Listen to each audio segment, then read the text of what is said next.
Hello, everybody. Happy Friday. It's time for Cub Chat Live. Thank you, everybody, for tuning in today. I'm Aaron. I'm joined today by my good friend, John. John, how are you doing today? I'm doing well. How are you doing? I'm doing well, thank you. It's been a while since John has been on with us, but we welcome him back to the show. John is a longtime Cub Scout volunteer. We were just talking before the show. He's worn just about all the hats, is still wearing some of them. We look forward to him sharing his expertise today. Our topic today, uh, we talked about this kind of in the past. We're going to talk today about a pack community. And when we say that for today's show, at least, we're talking about not just the community within the pack, but how your pack fits in with the surrounding community without the pack, or outside of the pack. So happy Friday to Rob, who's watching. What's up, Rusty from Pack 84 in New Philadelphia, Ohio? Good to see our good friends today. Hey, Rusty has tagged a friend in the comments. I like that. Good job, Rusty. If anybody else would like to tag a friend, please do that. Shout out to Francie Lou from Pack 34 and 75 in Edgewood, Illinois. We're doing well today. And shout out to Wendy for watching. Sean's here. We got a lot of folks watching already. As we get throughout the show today, encourage you guys to share your thoughts on our topic, including a couple of things: how you serve your community, and in return, how members of the community maybe can help out your pack. And to kind of get the discussion started, John, when we talk about pack community, let's just talk about kind of broad terms. What are we talking about? Yeah, so really there's kind of two ways to think of it. So one is the internal community, like who you serve, the families you serve, and to some degree the families that you should be serving that you're not. So whether that's kind of like your church community, whether that's your neighborhood community, your elementary school community, the types of people that you're serving directly, and what feeling do you provide to them as members of the Cub Scout pack or potential members of the Cub Scout pack? And then on the flip side of that is this sort of outward facing approach, which is how does your pack interact with the greater community? There's been a few times where I've been wearing my Cub Scout uniform and gone to the grocery store and they're like, oh, Cub Scouts is still a thing, or Scouts BSA is still a thing, and they're surprised by that. So that's something that we want to try and help rectify for people, to help people understand, hey, we're out there, we're doing really cool stuff. So when we think about this broader community, it's about other scouting units, it's about interacting with other community organizations, just being present in the community and making sure that your scouts are having fun in the community, as well as helping the community see that scouting is still a lovely, vibrant program. Yeah, John and I, again, both have experience as volunteers. I'm not just a professional. I do have experience. I was a Cub master and a den leader. And I found, and I'm sure that a lot of you folks watching at home have found, that, when you serve your community in the way that's best for you, sometimes the community will serve you back. And we're going to talk a little bit about that today as well. Again, would love to hear some stories from you guys. Gosh, we got a lot of folks watching. Shout out to Brian and Robert, Justin, all about Scouts is watching. Thank you for tuning in. We appreciate it. TJ from Pack 650 in Georgia. Brandon from Minnesota. Brandon, I hope you're staying warm up there in Minnesota. Robin from California. Todd from New York. Luke from New York. Oh, man, we got tons of folks watching here. John, no pressure. So John just kind of gave you an overview of what he means when we talk about pack community. Let's start the next part of this discussion with our internal pack community. John, tell us about that. Who are you serving, right? Maybe who are you not serving, right? Right, absolutely, yeah. So, I mean, a lot of packs are doing really well, which is wonderful. Some of them are struggling, and one of the reasons that they struggle is because they're kind of recruiting the same people over and over again. And as your neighborhood may change, thinking about who are those families that should be, in your pack that aren't, and whether that's a demographic change, whether that's just a shift in like the elementary school you served closed, or any number of other factors, you want to think about who are you not serving. And a lot of people, they immediately think that it's a diversity thing, and that's not really true. Diversity is a fact. Like we live in very diverse communities in many dimensions, but it's about inclusion. Inclusion is the act that goes along with that fact of diversity. And so you want to think about how your pack can be a very welcoming community to the families that you're looking to serve. And that can be a wide variety of things. That can be helping people understand what Cub Scouts is about and what are the benefits of Cub Scouts. That can be making it not feel like there's too high of a bar, like you already have to know about scouting to be a part of scouting. There's a lot of things like that you can take into account. Overall, you want people to feel included. You want them to feel welcome. They want them to feel like this is something that would be a positive thing for their family. And remember that we want to go back to those baselines. what is Cub Scouting about? Why do families put their children in Cub Scouting? They want fun. They want adventure. They're looking for friendship. They're trying to take a big community and make it a little bit smaller. And then they're obviously looking for things like character building and sometimes for some communities, even resume building, starting as early as kindergarten. And you know what? That's great, right? Whatever helps them engage with the program initially, we should be embracing that and then building from there. By the way, I just want to point out that Brian says he loves the Bowser in your background. John, we've got some very eagle-eyed people viewing and a lot of comments. Brian's watching on YouTube. Yeah, we're on YouTube now, everybody. We're on Facebook, Instagram, Twitter, and we're also a podcast nowadays. In case you guys missed the introduction, you can always listen to us in a podcast. Yeah, John, again, we're talking right now about the internal pack community. And we know, John, that one of the reasons why folks drop out of Cub Scouts, sadly, is maybe because they don't feel included, right? It could be something as simple as they sign up to join. Nobody calls them. Nobody emails them.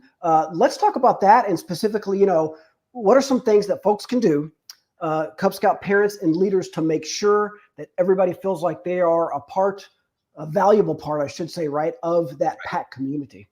Absolutely. So the easiest one is many of you know, but some of you may not know, there's actually a role called the welcoming coordinator. And that's a really, really important role for packs and all scouting units, really. And it just helps have a single person that is responsible for, hey, you're a new parent. Here's someone who can answer those questions. Here's someone who's going to make sure you get the schedule, get any information about what you need to buy in terms of like uniforms or books or whatever. It can be very confusing. And I'll speak from my own experience. My son has been in Scouts for a long time, and he's joined a Sea Scouting unit. That's still very confusing for me, even as an experienced scouter. So I'm looking to that welcoming coordinator, even at that level. So imagine that for brand new parents at the pack level. It's even more important because they likely have no experience with scouting. So it's super important to have a welcoming coordinator. And you want to understand that your families overall live very complex lives. And so by taking that into account, understanding that scouting is one part of everything that they do, that can help you build a better program that will serve them better. And so you need to understand that it's not a zero-sum game. There are going to be scouts that want to do sports. They're going to want to do dance. They're going to want to do other activities. Maybe you have a faith community that you need to integrate in with their schedule. These are all things that you need to take into account. And rather than making them feel like because they're a part of those communities, they can't do scouts, we should make them feel like they can and just be thoughtful about the planning process. And that can be as simple as having a calendar early that's clear, but also is clear about like what's considered very optional, what's considered just for fun, what are the things that are more important to get done, but also having alternatives for how people can get those things done. And then in particular with communities that have distinct subcultures, in my neighborhood, for example, we have a very large East Indian community. We have a very large community with people from China. And so those communities, a lot of them know each other. And so our pack found ambassadors within those communities to help kind of bridge that gap and help people understand. Sometimes it's just as simple as having someone you're familiar with that understands this program to demystify it. And then sometimes it can be helpful to have people that can, translate it into their own native language, which that's where the interpreter strip can be a super powerful tool to help people understand like, oh, I'm more comfortable speaking in Mandarin. Great. We actually have somebody in our pack that speaks that. They're identified by the patch on their shirt, so you can easily find them out. And then the other really big thing is embracing the unique aspects of your pack community. What are the parents of your pack into? If you have a pack because your neighborhood lives in a high-tech area, like lean into that. Your Pinewood Derby, make it more STEM oriented. Like maybe you can reconsider what your rules are for the Pinewood Derby to encourage people to embrace things like 3D printing or other more modern, building techniques. If you're a community that is more rural, then maybe there's different aspects of the program that you can double down on. But finding ways to embrace the time and talent and treasures that your families that are part of your unique pack provide will enhance that community and make it feel like it's more meaningful and it's a program that they're a part of. And when you have a great program that they're a part of, then they'll invest more in it. You'll have an easier time getting volunteers.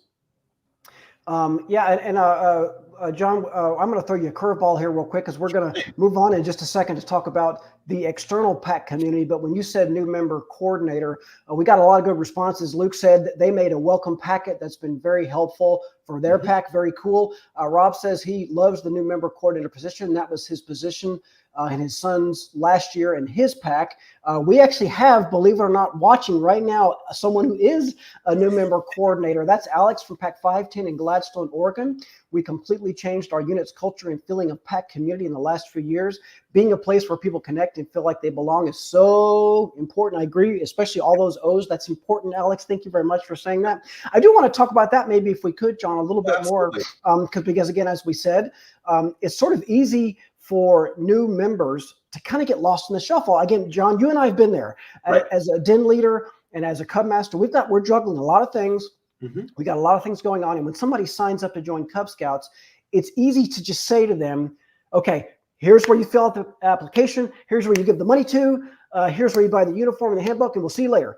And we don't realize some of these folks don't know. They're just not that familiar with the program, right? They're vaguely familiar with the idea of the Boy Scouts of America. They don't know what a Cub Scout is. They don't know what an Eagle Scout is. They don't know things like Philmont Scout Ranch. They don't know about any of these things, right? They just want to do something fun with their kids. So let's talk a little bit more about that new member coordinator position. That's a great position to have, again, because a Cub Master and a den leader maybe can't do it all. Who would you say is an ideal person to fill that position, John? Who would you ask to do that, like in your pack? So honestly, this may be sort of heretical, but I actually pick like a second-year parent, right? I like to pick people. I think that's a great idea. That are prospective, like longer-term volunteers. Like they might be a future Cub Master, or a future, something like that. But if I can get maybe that tiger parent, right? Someone who just went through it, they're an ideal candidate because they know all the questions, because they literally just ask those questions and the answers are largely in their mind. And it's a great sort of like on-ramp position that doesn't require a lot of other commitment, right? You're not asking them to plan den meetings or anything else. So that can be a really powerful thing for new families coming in. The other one you can do is find families that maybe it's an outgoing Cub Master, right? So someone who knows the program well, but they're looking to scale back their involvement. So outgoing Cub Masters, outgoing den leaders, that sort of thing. That can be a really useful one. Looking for people, again, if you've got unique subcultures, there's nothing that says you can't have more than one welcome coordinator. And so like in my neighborhood, we might even consider having 3 different, coordinators, one for sort of each of the kind of unique subcultures that we have. And you might have, one based on different elementary schools. There's another local pack that serves 5 elementary schools. Our pack kind of serves 1. So for the pack that serves 5 elementary schools, they might have 1 coordinator per school, right? So there's nothing that tells you have to have, 1 or more than 1. You do what adjusts to your family. The number one thing is that you want people to be friendly and that you want someone who's going to answer email. Really, that's the number one thing. And then, outside of that, think about what are the questions that you need to get answered and help them understand that. So for me, I love the new program that's rolling out for Cub Scouts starting June 1st. And one of the reasons is because it makes it simpler to explain to new families the new program, right? So I was actually discussing this last night at our roundtable when we were talking about the new program. And it's very simple. 1 rank, 1 age, right? You're a kindergartner, you're a lion, that's it, right? You're a first grader, you're a tiger, that's it, right? It makes it very simple. Your 5th grade, AOL, that's it. So that makes it very simple for new families to understand. And then the whole new 6+2 model in terms of, 6 adventures that focus on those core values that we have, and then 2 electives. But a lot of those electives can go across all the ages. So you get deepening of the idea.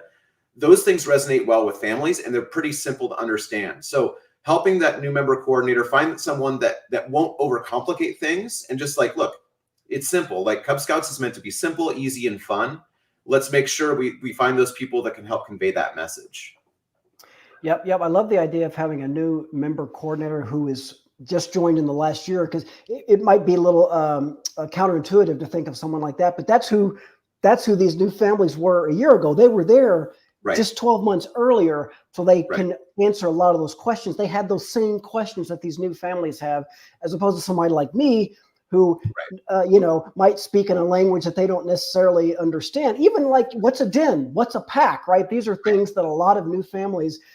I had friends who joined our pack and were in it for months and months before they finally got that straight. The difference between a den meeting and a pack meeting, right? So things Right. like that we don't think about. I want to bring up a good point by Justin, who's watching on YouTube, about checking the online invitation manager. A lot of folks can join packs Yep. online these days, but you do have to check that manager. You can lose people that way, right? There's a lot of Right. ways people can fall through the cracks. Thanks for pointing that out, Justin. Cub Scout Pack 554 from League City, Texas says they put everything online, send folks to their website. That's really cool. If you have someone in your pack who is technically inclined, we could do a whole nother show, John, about putting folks to work, right? Absolutely. The person who is technically inclined, who maybe doesn't have an interest in meeting and greeting people, have them build your website. The other person who's more comfortable interfacing in person with live humans, maybe that's your new member coordinator, right? Someone, like you say, who's good about returning emails or receiving text messages. They don't mind getting bombarded with questions. They're happy to answer them. So very, very cool. You might even Guys, split that role up, actually, right, between multiple yep. people if you've got somebody more tech inclined versus who's more outgoing. And then the other thing, too, to consider is the younger families are going to be more connected to the younger side of your community. So if you've got a 5th grade family that doesn't have any young children, their community is going to be half middle school, half elementary school. Whereas like that, they might have a hard time recruiting lions and tigers, right? Whereas having a new member coordinator that's more connected to that bottom end of the age range may be more effective for your recruiting efforts as well. So that's another thing to keep in mind when you think about what your roles are in your pack.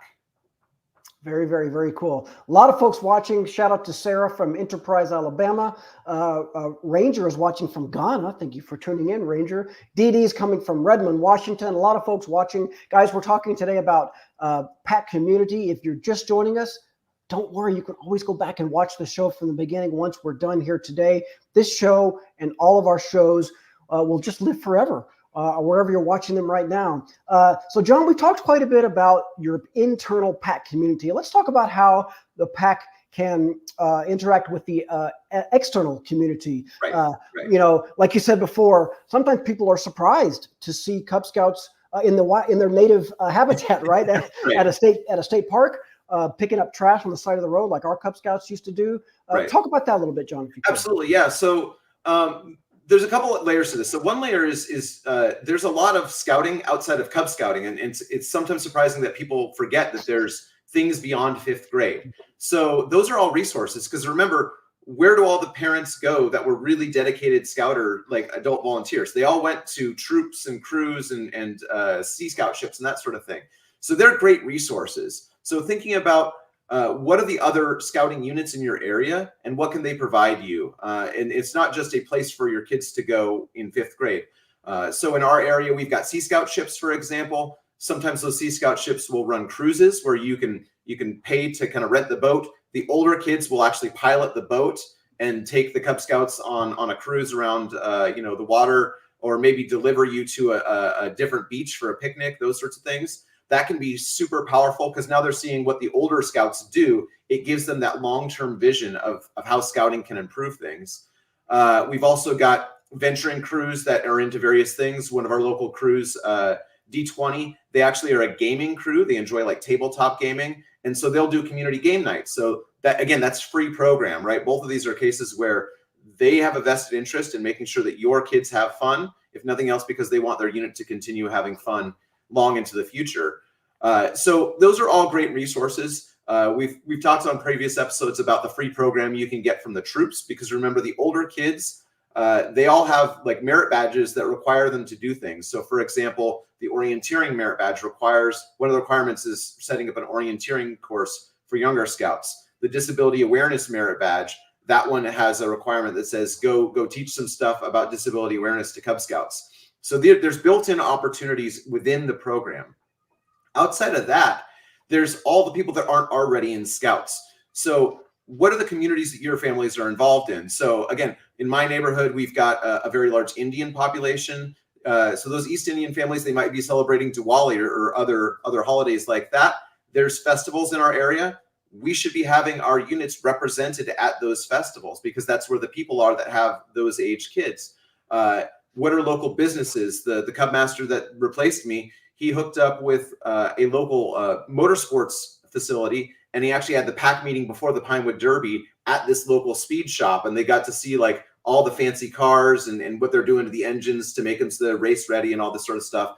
So that was a super cool example. We've got a local university that's into video games, like they train people how to make video games. So, can you do a tour with them? So anything you can do to get out in the community in order to interact in the community, especially in your uniform, right? To reinforce the fact that we're Cub Scouts, we go out, we do stuff. And then the other thing is charities, right? So are there local causes, because Cub Scouts service to our communities is a big part. What are those causes that are important, and what are ways that we can incorporate Cub Scouts? It's easy sometimes to forget that kids are way more capable than we give them credit for. So obviously stay within the bounds of the Guide to Safe Scouting and those sorts of things. But overall, the kids are really capable, and they really love helping out other people. That's part of the reason why they're here.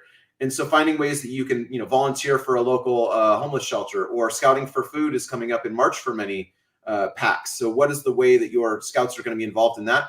Scouting for Food is an awesome way to get out in your community, whether it's in front of a grocery store, setting up a stand on the road near your school, or at your local, faith community, wherever it happens to be. Just get your scouts out in uniform in front of people interacting. Yeah, a lot of great stuff there, John. Love all that content. Obviously, Scouts, it's all about service. It's all about helping people, and that's a great way to be part of your community. We could do a whole show about the advantages of recruiting new Scouts just by simply wearing a T-shirt out in your community, right?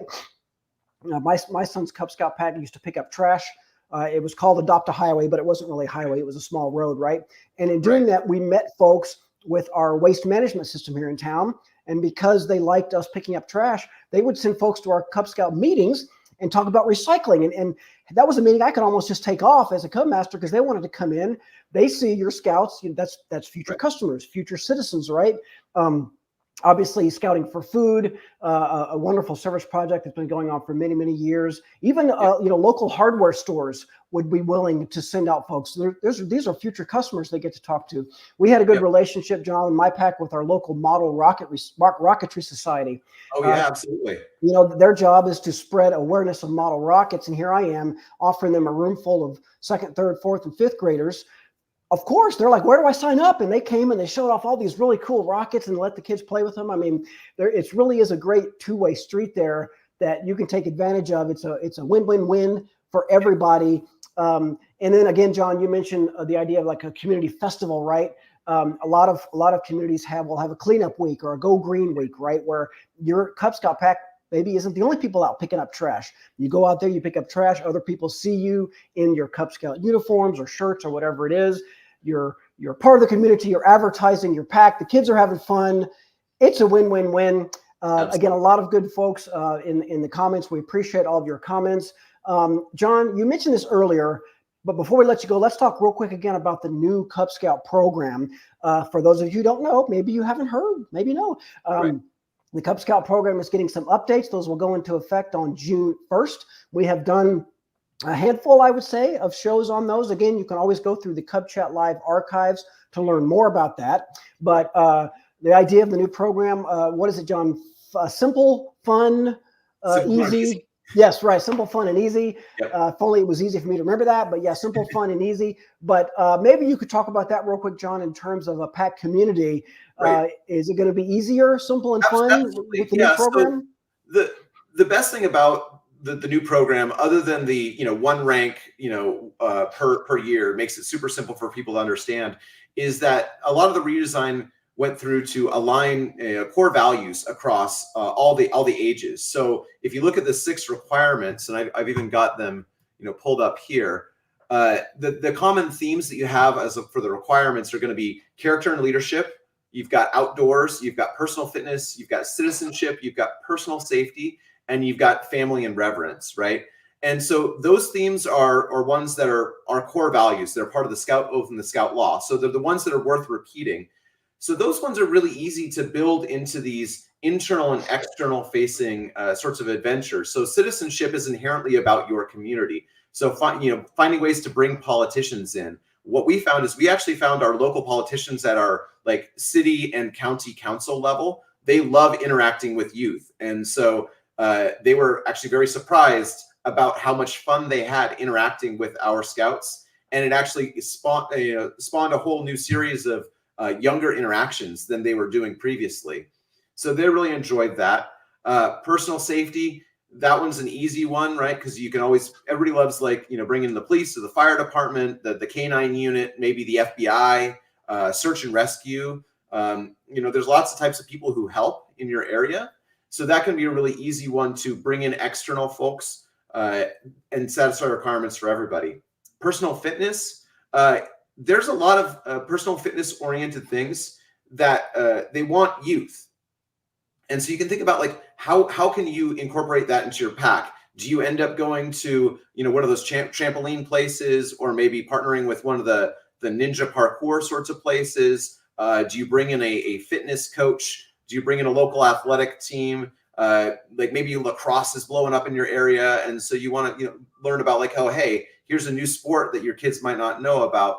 Like these are all great opportunities to bring in external folks.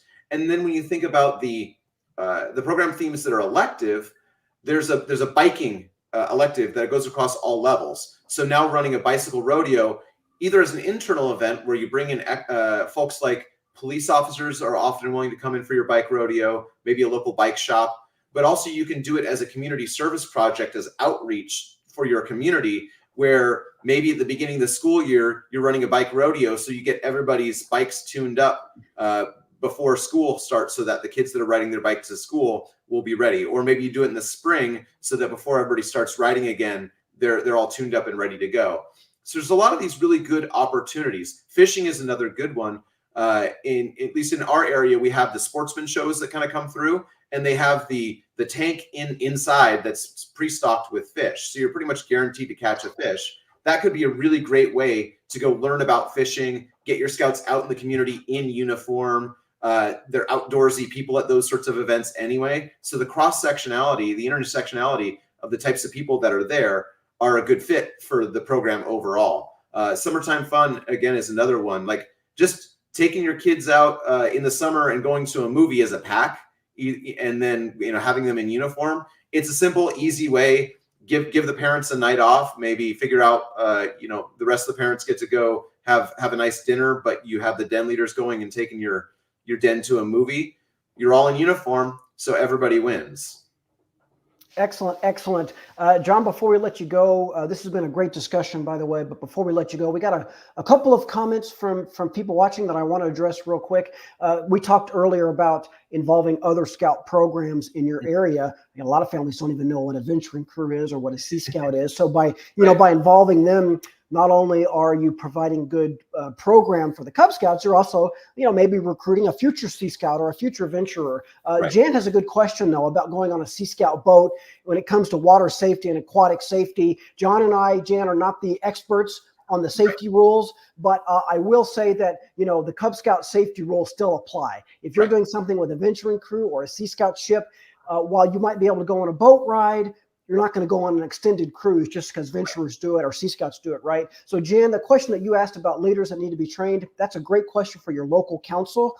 They can tell you, if you tell them what you're thinking about doing before you do it and who's going to be there, they can fill you in and make sure that everybody's satisfied. I know when you do any sort of event with two different scout units that are not in the same charting organization, it's a good idea to just talk to the council, make sure all your bases are covered. I'm sure you can do it in some form, but they may have some suggestions on who needs to be there, what you need to be trained in, things like that. Another, semi-related question John, I would just love to get your opinion on this, because we're talking about the building a pack community, recruiting new members. DCMHK1, great name, who's watching on YouTube, says they feel like they're competing with youth sports leagues.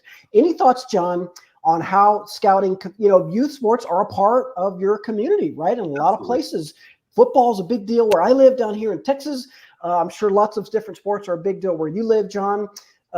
Thoughts on how we, competing maybe is not the right word, right? But how do we work with kids who play sports? I think the bottom line is don't look at it as a zero-sum game, right? Like the Scouts want to do lots of things, and we should be embracing the fact that they want to be out and active and doing things that are important to them.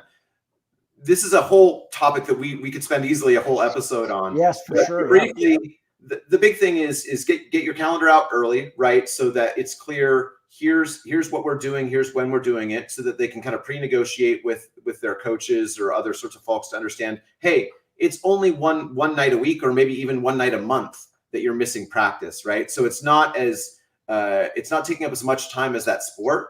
So you get a ton of value for a way lower commitment often. So that can be a really big help. The other one is helping people understand if they miss a certain event, here's how they can make it up either at home or other sort of strategies within your pack. I've also run into packs that do like sort of a spring group and a fall group. So the kids that are in football in the fall, they do, a very sort of heavily loaded spring program where they sort of compress the whole scouting year into half the year.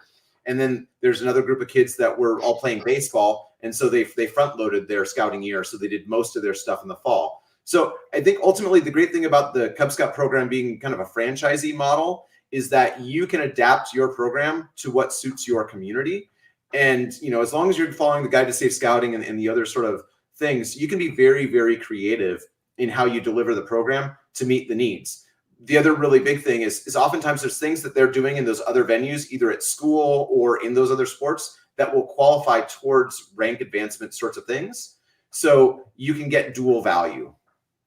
Yeah, one of the great things about the Cub Scout program, and this is going to be even more true on June 1st, is the flexibility, because some packs will serve a church, right? And every single member of the pack is a member also of that church.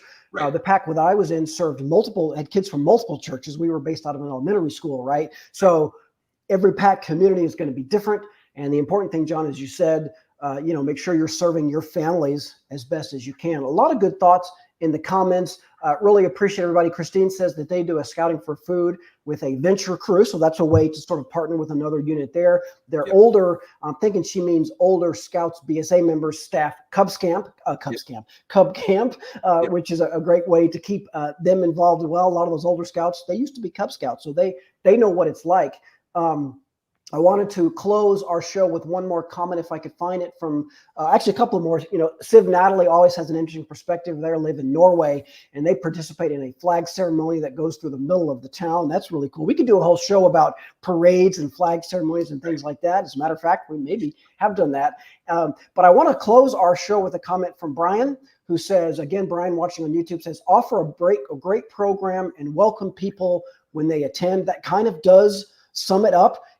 Make sure your program follow this, like John said, the Guide to Safe Scouting and your handbooks and everything like that. Make sure people feel welcome. The rest of it will kind of take care of itself. John, any final thoughts before we let you go today?